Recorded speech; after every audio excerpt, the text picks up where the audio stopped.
신본고가 더 어려워졌습니다. 작년을 기준으로 해서 정말 많은 변화가 일어났어요. 가장 최근 기출을 제일 많이 내는 학교 중에 하나입니다. 신본고는 사실은 첫 번째, 두 번째도 체급입니다. 그리고 나서 세 번째가 예요. 네, 안녕하세요. 수지이강학원에서 수학을 가르치고 있는 이경규입니다.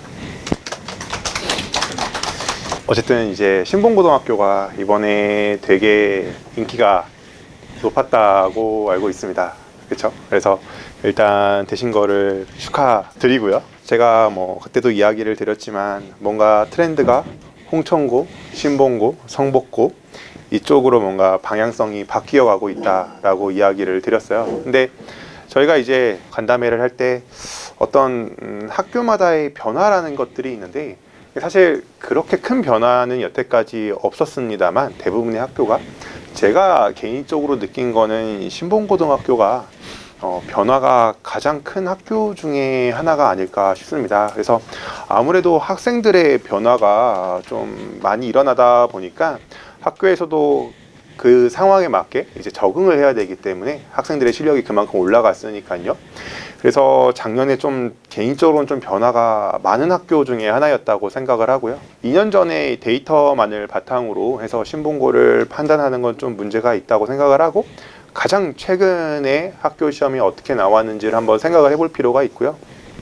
물론 그럼에도 아주 큰 틀은 좀 비슷한 부분이 있기는 합니다만 좀 디테일하게 변화한 부분이 많습니다. 참고로 이야기를 드리면 제가 이제 컨텐츠 팀이 따로 있어요. 컨텐츠 팀은 대부분 다 제 수업을 들었던 졸업생들로 구성이 되어 있어요. 그래서 그 친구들이 이제 학교 프린트 문항이 나오면 변형 문항도 제공을 해주고 저희 클리닉 쪽으로도 활용을 하고 있습니다. 저희 이제 멤버 중에 한 명이 그 2025팀이라고 합니다. 수능을 기준으로 해가지고 2024팀이 따로 있고, 근데 2025팀에 이제 이번에 신본고등학교에서 전교 1등으로 졸업한 이제 학생도 한 명 있어요. 그래서 혹시 제 블로그 같은 거 보시면 그 학교에 대한 분석이 있거든요. 신본고에 대한 분석. 그거 이제 제가 쓴 게 아니라 졸업생이 쓴 겁니다. 졸업생이 본인 학교 거를 보고 우리 학교는 이렇게 나온 것이다 라고 자세히 분석한 글이 있어요. 제 블로그에. 그래서 그게 이제 제가 쓰다 보면 아무래도 저도 선생님이다 보니까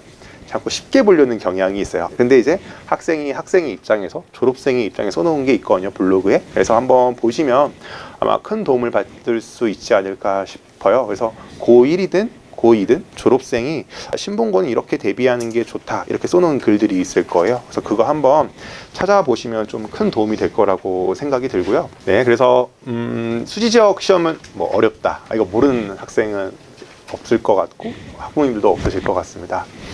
근데 이게 신본고가 더 어려워졌습니다. 더 어려워졌거든요. 그러니까 예전에는 사실은 어떤 느낌이었냐면요, 학원에서 보기는 쉬운데 학생들한테는 어려운 약간 이런 시험지였어요. 그러니까 뭐냐면 객관식 23문항씩 내기도 하고요. 그러다 보니까 문항 하나는 별거 없는 것 같아요. 근데 이게 합쳐졌을 때 시험지가 되게 어려운 느낌이었거든요. 근데 이제는 한 문항도 어려운 경우가 작년부터 보이기 시작했습니다. 그래서 그런 부분에 대해서 조금 예민하게 반응할 필요가 있는데요. 어떻게 출제되는지 이야기를 한번 드려보도록 하겠습니다. 이거 참고로 제가 일주일 전에 쓴 게 아니라요, 작년 1학기 중간고사 끝나고 쓴 글들이에요. 근데 여기서 조금 바뀌어야 될 부분이 몇 가지가 있어요. 작년과 비슷한 구조라고 했잖아요. 근데 갑자기 1학기 기말 때부터 확 바뀌어 버렸어요. 1학기 기말부터 갑자기 확 어려워져 버렸거든요. 그러니까 1학기 중간고사까지만 해도 작년하고 비슷하네 이런 느낌이 좀 강했어요. 근데 1학기 기말 때 갑자기 확 어려워지나니 2학기 중간, 2학기 기말도 쉽지가 않았습니다. 대표적인 게 2학기 중간이었거든요. 그러니까 2학기 중간이 왜 어려웠냐라고 하면 학교쌤이 일반적인 학교 시험지 구조로 출제를 하지 않았어요. 어떤 개념이라는 걸 굉장히 디테일하게 물어봤어요. 저희가 흔히 말하는 true or false, 이 개념이 맞니 틀리니 이런 것들을 되게 많이 물어보셨어요. 사실 전 이게 옳은 건지는 잘 모르겠어요. 학생들이 수학과가라고 지금 공부시키는 건 아니라고 저는 생각을 하거든요. 근데 이건 마치 약간 수학과 학생들한테 이제 물어보는 듯한 느낌이 있었어요, 작년에. 근데 그 선생님이 올해도 1학년에 유지가 되실지는 모르겠습니다만 2학기 중간부터 확 바뀐 부분이 있었고요. 그 다음에 1학기 기말부터 갑자기 이제 또 생긴 부분이 뭐였냐면 제가 좀 당황했는데 시험지를 보고 가장 최근 기출을 제일 많이 내는 학교 중에 하나입니다. 저희가 흔히 최근 기출이라고 하면 어느 정도의 선을 이야기하냐면 뭐 2년 전 거, 1년 전 거 이렇게 이야기를 하잖아요. 정말 완전 최근 것도 되십니다. 뭐 올해 거라든지 그런 부분들 것까지 출제를 하시기 때문에 사실은 어머님들 2년 전만 해도요, 신봉고는 사실 교육청이 그렇게 중요하지 않은 학교다라고 제가 이야기를 드렸어요. 오히려 시중 문제집을 많이 풀어봐라. 거의 교육청 문제가 안 나오는 거나 다름없다라고도 이야기를 드렸어요, 사실은. 근데 작년을 기준으로 해서 정말 많은 변화가 일어났어요. 그래서 참 조심스러운 게, 저희가 사실 간담회라는 게 신봉고는 앞으로 시험이 이렇게 나올 거예요 라고 이야기를 드리는 시간인데 사실 1년 만에 바뀐 거거든요. 그럼 또 올해는 어떻게 될지 사실 모릅니다. 몰라요. 그래서 제가 뭐 조언 아닌 조언을 드리자면 1학기 중간고사는 좀 과할 정도로 많이 준비하는 것을 추천을 드립니다. 근데 이게 참 어려운 게 이래놓고 사실 기말 때 또 튼 거거든요. 그래서 사실 걱정이 돼요. 그래서 왜 이런 일이 벌어질까 생각을 해보면요, 이게 최근에는 세상이 그래요. 예를 들어서 저희가 뭐 학생들은 콴다라는 프로그램을 알고 있을 거예요. 이게 사진 찍으면 나오는 거거든요. 근데 애들이 어떠냐면 학교 시험이 끝나면요, 시험지 사진을 다 찍어봐요. 그런 다음에 출처가 뭔지 다 알거든요. 아, 출처가 여기서 나왔구나. 근데 학교생들이 그걸 모를까요? 알죠. 학교생들이 그걸 왜 모르세요? 그러니까 매년 뭔가 갈수록 대비하기가 힘들어져요. 출처가 나왔는데 그 출처에서 다른 데서 내요. 그러니까 최소한 이 느낌이에요. 그러니까 예를 들어서 저희가 성북고등학교랑 편암고라는 고등학교가 있어요. 근데 거기는 1학기 때 시중 문제집이 정해져 있었어요, 나온 곳이. 근데 2학기 때는 아예 안 나왔어요. 아예 안 나왔거든요. 그러니까 그런 식으로 학교생들도 다 인지를 하고 계세요. 학생들이 빠르게 습득을 하고, 그러니까 사진만 찍으면 되기 때문에 시험지를 보고 1분 안에 우리 학교 시험이 어디서 나왔는지 출처를 학생들이 다 안다라는 거죠. 그러다 보니까 요즘엔 되게 변화가 너무나도 급박하게 이루어집니다. 그래서 되게 예민하게 반응을 해야 되고요. 참고로 이제 좀 이야기를 좀 드리자면, 분명한 점은 시험 문항들 같은 경우가 신봉과 생각보다 되게 타임어택이 심한 학교 중에 하나예요. 그러니까 80점대, 70점대에서 1등급 커트라인이 형성이 되는 경우가 많아요. 근데 조금 조심스럽게 이야기를 드리자면 80점, 70점대지만 90점대 중반의 점수들의 학생들이 항상 3, 4명씩 존재하는 느낌이 있어요. 그리고 나서 갑자기 푹 이런 느낌이 있거든요. 물론 이제 저의 약간의 편견이 있을 수도 있어요. 그러니까 제가 아무래도 상위권, 최상위권 학생들을 중심으로 가르치다 보니까 어느 정도 편향적인 시각이 있을 수도 있겠습니다만, 생각보다 시험지가 엄청 어렵다고 말하기엔 좀 그래요. 그러니까 70점대, 80점대라고 하면 미친 듯이 어렵고 풀 수 없는 시험지다라고 이야기를 하는 게 맞아요. 근데 제가 개인적인 생각으로는 그 정도는 아니다라고 좀 조심스럽게 이야기를 드리고 싶어요. 어려운 건 맞아요. 어려운 건 맞는데 그 정도는 아니다. 그래서 어느 정도 대비가 가능한 시험지이고요. 어느 정도는 대비가 가능한 학교고, 그래서 최근 거가 굉장히 많이 출제가 되고 있기 때문에 일단 최근 거 위주로 해서 학습을 하고 변형 문제를 꼼꼼하게 푸는 게 좋고요. 제가 팁 아닌 팁을 드리자면, 학생들이 몇 명 보이는데 이게 보면 그 최고 난이도 객관식 문항 중에 기억, 니은, 디귿 유형이 있어요.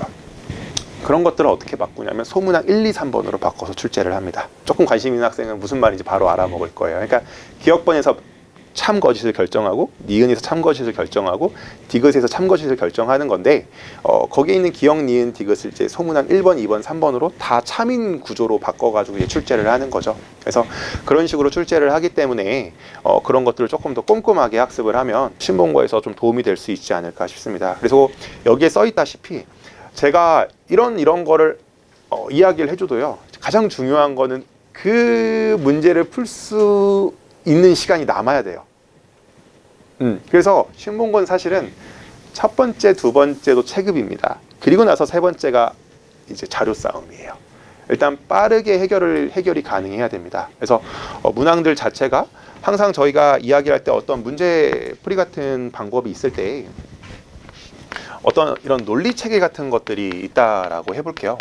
어떤 논리 체계를 습득해 나가는 과정이 어떤 수학의 재미라고도 할 수는 있어요. 근데 저희가 지금 수학 공부하는 게 아니라고 저는 감히 말씀을 드릴게요. 그러니까 수학 시험 준비하는 사람들이라고 생각을 하는 게 맞기 때문에 어쨌든 상황에 따라서 어떤 심화 개념 같은 것들을 이용해서 요 A, B를 없애기도 해야 되고요.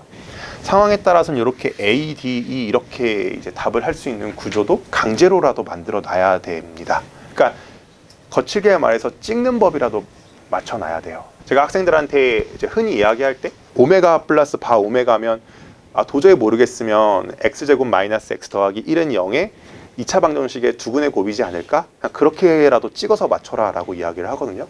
그런 어떤 팁 아닌 팁 같은 것들을 잘 습득해 나아가면서 학습을 하고 찍더라도 어느 정도는 근거 있게 찍는 태도, 이런 것들 좀 현실적인 부분들이 많이 필요하다라고 말씀을 드리고 싶어요.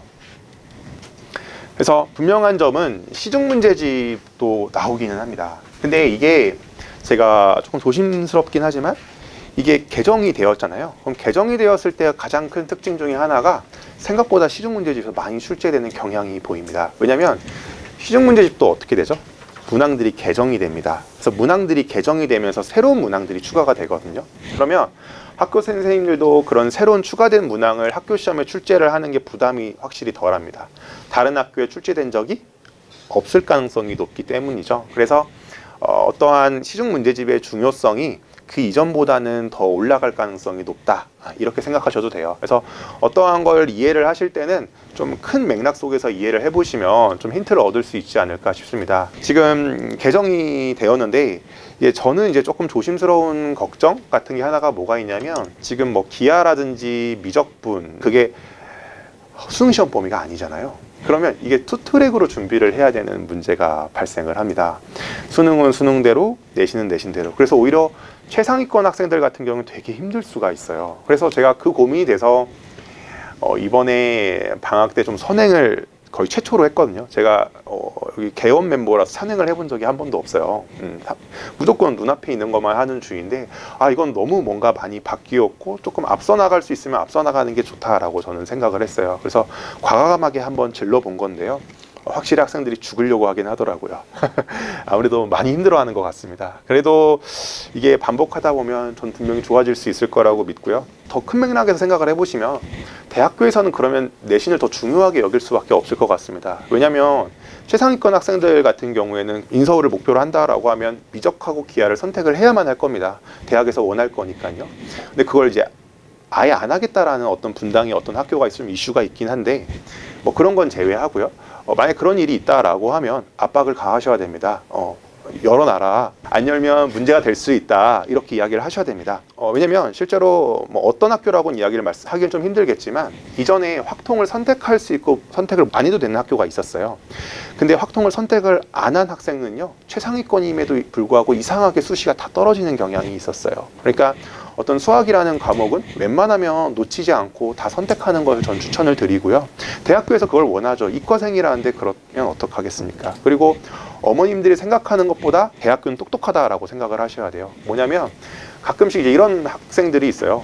의학 계열로 가고 싶은데 생명공학 이런 느낌으로 교묘하게 이제 맞춰놓은 학생이 있어요. 의대를 못 가면 공대로 갈 수 있을 것처럼. 근데 그러면 대학교에서 다 알아보고 다 떨어집니다. 그러니까 확실하게 정하시는 게 좋습니다. 의대 갈 거면 의대 올인하시고요. 의대 안 갈 거면 그냥 확실하게 공대 해놓으세요. 사실 저희 이제 신봉고 그 졸업생이 저번에 간담회를 했어요. 공대를 이야기할 때 그 학생이 이렇게 이야기를 해주더라고요. 처음에는 추상적으로 가되 가면 갈수록 뚜렷하게 밝혀라. 그러니까 어떤 거냐면 저는 공대를 원해요. 그리고 2학년 때는 저는 반도체를 원해요. 그 다음에 3학년 때는 저는 반도체 안에도 어떠한 종류가 있지 않겠습니까? 어떠한 종류에 더 관심이 있어요. 이렇게 확실하게 밝히더라고요. 그러니까 그런 식으로 하셔야지 막 1학년 때 뭔가 의대에 맞춰놓고 성적이 안 나온 것 같으니까 살짝 교묘하게 대학교에서 바로 알아보고요. 서울대고 연대고 고대고 똑같은 게 있어요. 가장 큰 맥락이 뭐냐면 가장 원하는 게 얘가 성적이 좋아요. 근데 얘가 의대를 갈까 안 갈까를 가장 예민하게 반응합니다. 그래서 그거 절대 하시면 안 돼요. 제가 좀 미리 이야기를 드릴게요. 내신이 너무 중요한 건데 교묘하게 하시면 안 돼요. 대학교가 다 알아봅니다. 다 떨어집니다. 조심하셔야 되고, 그래서 막 설명회 같은 거 보면 막 그런 식으로 하라는 것처럼 막 이야기하거든요. 되게 위험해요. 옆에서 봤을 때는 안 돼요. 그러면 안 되고요. 절대 그러지 않으셨으면 좋겠어요. 그러니까 저희 학생 중에 잘하는 학생들이 되게 많은데 그렇게 하다가 피 본 친구들 되게 많았어요. 대학교에서 다 알아본다. 갈수록 대학교에서 그 부분에 대해서 더 예민해지고 있어요. 그거 꼭 조심하셨으면 좋겠고, 그리고 의대 조심하세요. 의대 그렇게 쉬운 거 아닙니다. 그러니까 우리 아이가 극최상위권이어도 떨어집니다. 그게 의대인 겁니다. 네, 그래서 의대는 좀 조심하셨으면 좋겠어요, 개인적으로. 그래서 어떤 심화 개념을 섭렵해라, 뭐 비슷한 이야기였던 것 같고요. 저희가 뭐 똑같은데 이제는 신봉고도 학교 프린트가 되게 중요해요. 사실 2학년 되면 더 중요하거든요. 근데 어떤 학교마다의 대단한 특징이 있다라고 이야기하는 건 사실 좀 조심스러워요. 왜냐면 사실 제가 어느 설명, 지금 제가 앞에서 그 수지도 하고 뭐 풍독도 하고 다 했는데, 제가 맨 처음에 뭘 강조했냐면요, 교육청부터 강조했습니다. 대비하는 법은 사실 같아요. 다만 어떠한 크랙 같은 부분이 어떤 부분이 있느냐, 이제 교육청 문항인데 우리 학교 프린트에 있으면 조금 더 중요한 것 뿐이죠. 근데 생각을 해보세요. 정작 신봉고에서 1, 2등급을 가르는 교육청 문항은요, 학교 프린트에 없었어요. 네, 아예 없었어요. 아예. 그러면 다 해야 된다라는 결론에 도달합니다. 네, 그래서 내신 대비라는 게 힘든 겁니다. 학교 프린트만 하면 될 줄 알았는데 100점, 10점 막 넘거든요. 근데 그게 학교 프린트에 없는 교육청 문항에서 나왔어요. 그럼 어떻게 해야 돼요? 다 해야죠. 네. 근데 다만 가능성이 높은 거는 최근 거라는 거죠. 근데 이게 또 되게 걱정되는 게, 작년에 이제 수지고랑 풍독고에서 이제 킬러 문제가 나왔어요. 근데 그게 2012학년도 교육청 문항이었거든요. 네. 그러면 어떻게 해요, 저희? 그쵸? 그러니까 그래서 내신 대비가 힘든 거예요. 그러니까 생각보다 되게 꼼꼼하고 디테일하게 해야 돼요. 왜냐면 저희가 100분을 주고 푸는 게 아니에요. 100분이면 실력으로 극복하면 돼요. 50분이거든요. 거의 외워서 풀어야 돼요. 어쩔 수 없어요. 그런 현실적인 이슈가 있으니까요. 그걸 좀 받아들이고, 수학이라는 걸 논리라고 이야기하는 친구들이 있어요. 그러니까 되게 똑똑한 친구들이 주로 그런 이야기를 해요. 걔네들은 논리로 풀어도 시간 남아요. 홍천고 시험지 있죠. 그 말도 안 되게 어려운데 그거 100점 맞는 애들도 있어요. 예. 그 친구들은 제가 말해요. 잊어버려라. 걔네들은 너희와 그러니까 사람을 나누면 안 되겠지만 너희랑 다른 애들이다. 다른 존재들이다. 걔네가 어떻게 공부하는지 쳐다보지도 말아라 라고 이야기를 해요. 그러니까 제가 가르치는 어떤 학생도 있냐면요, 문제 한 문제 풀고 손톱을 이렇게 해요. 한 문제 풀고 손톱을 이렇게 해요. 그러니까 처음에 봤을 때 정신병 걸릴 뻔했거든요. 제 옆에서 보면서 쟤는 왜 저러지? 근데 1등 하는 거예요, 저희 반에서. 그 다음부터는 넌 그게 루틴이구나, 존중해 주기로 했습니다. 그러니까 정말 다양한 친구들이 존재하고요. 꼭 최상위권이라고 해서 그 학생을 안 따라하는 게 좋습니다. 사람마다 너무 다르거든요. 정말 미친듯이 똑똑한 친구들 생각보다 많아요. 그래서 그 친구는 그 친구대로 도우고, 저희는 저희대로의 방법을 찾는 게 맞을 것 같습니다. 이제 저의 궁극적인 목표예요. 그래서 저는 이제 컨텐츠를 넘어서서 솔루션을 제공하는 것을 항상 목표로 하고 있습니다. 학생들이 이제 시험의 막판에 가면 당연히 신봉고용 자료도 제공을 하고, 거기에 맞춤형으로 저희가 시험지도 다 제공을 하거든요. 그래서 지금 사실 제가 수업을 진행하고 있는 게 굉장히 어려워요. 근데 오히려 학기 중이 되면 저는 오히려 난이도를 더 다운시키는 편이에요. 학기 중에는 조금 더 현실적인 방향으로 가는 거죠. 그게 맞다고 저는 생각을 하고요. 그러니까 체급을 올리는 건 사실은 방학 때만 할 수 있다고 저는 생각을 합니다. 때로는 선 넘는 것도 가르쳐보고, 이걸 이런 식으로 바라볼 수도 있다. 근데 그걸 학기 중에 하기에는 너무 바빠요. 일단 이거 어떻게 맞출래? 이거 외워서라도 풀어야지, 약간 이런 방향으로 갈 수밖에 없기 때문에 좀 그런 현실적인 부분이 있다. 그래서 학기 중에는 오히려 난이도가 낮아집니다. 그거 알고 계시면 좋을 것 같습니다. 또 뒤에 또 하셔야 되는 부분이 있어서 저는 여기까지 하도록 하겠습니다. 네, 감사합니다.